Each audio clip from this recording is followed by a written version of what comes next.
এবারের নর্থ বেঙ্গল ট্রিপের একদম শেষে বাড়ি ফেরার সময় আমাদের তো ট্রেনের টিকিট কনফার্ম হয়নি, তো আমরা বাসের টিকিট কেটেছিলাম।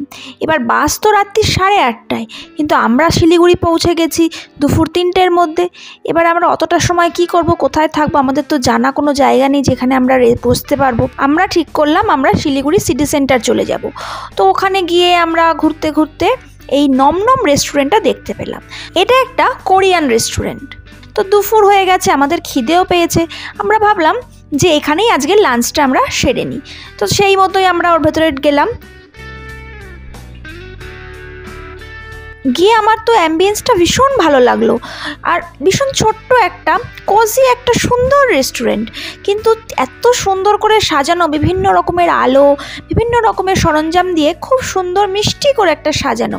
ওদের এবার একটা বেকারিও ছিল, অনেক রকমের পেস্ট্রি, কেক সমস্ত ছিল। এর আগে আমরা কখনোই কোনো কোরিয়ান ফুড ট্রাই করিনি, এই প্রথম আমরা কোরিয়ান ফুড ট্রাই করলাম। ওখানে গিয়ে আমরা অনেক রকমের নাম, সেই নামগুলো তো আমাদের কোনোটাই জানা নয়, কোনটা কি সেটাও আমরা জানি না। তো ওদের সাহায্যেই আমরা নিয়েছিলাম কোরিয়ান স্টাইল ফ্রাইড রাইস আর ক্রিসপি চিকেন। পরে আমরা অর্ডার দিয়েছিলাম প্রন সুশি, যেটা ওনারাই সাজেস্ট করেছিল যে ওখানকার নাকি এটা খুব বিখ্যাত, তো আপনারা একবার ট্রাই করুন। তো আমরা ওটা ট্রাই করেছিলাম।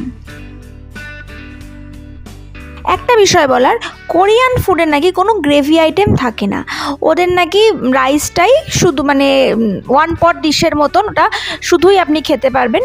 তো আমরা সত্যিই তাই দেখলাম, রাইসটা ওয়ান পট ডিশের মতোই, ওটা শুধুই খাওয়া যাচ্ছে এবং বেশ সুন্দর, বেশ সুস্বাদু, কিন্তু একটু স্পাইসি হয় ওদের খাবারটা। আর ক্রিসপি চিকেনটা দারুণ ছিল। ক্রিসপি চিকেনটা যেমন হট তেমনি জুসি। আমার তো দারুণ লেগেছিল ক্রিসপি চিকেনটা। আমরা যেরকম ক্রিসপি চিকেন জেনে থাকি সেরকম ওটা নয়, এটা কিন্তু অনেকটা বারবিকিউ চিকেনের মতন, বাট ওরা ওটাকে বলছে ক্রিসপি চিকেন।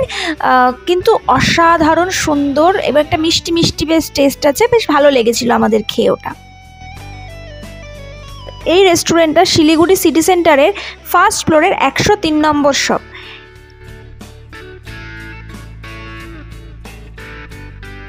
সুশিটা বেশ নরম, যেমন টেস্ট হয় Sushir normal as usual. Sushi আমাদেরকে মোটামুটি লেগেছিল, কিন্তু বেশ নরম ছিল, কিন্তু ওর ডিপগুলো আমার আবার একদম ভালো লাগেনি। দাম মোটামুটি রিজনেবলি, খুব একটা বেশিও নয় আবার খুব একটা কমও নয়, মোটামুটি একদিন দুদিন খাওয়া যেতেই পারে, কোনো অসুবিধা নেই।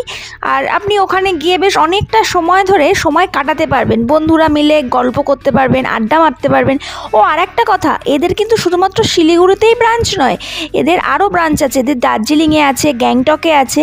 তো আমরা কলকাতার লোকেরা যদি ঘুরতে যাই তাহলে আমরা ওখানে গিয়েও কিন্তু খাবার ট্রাই করতে পারি, বেশ ভালোই খাবারটা।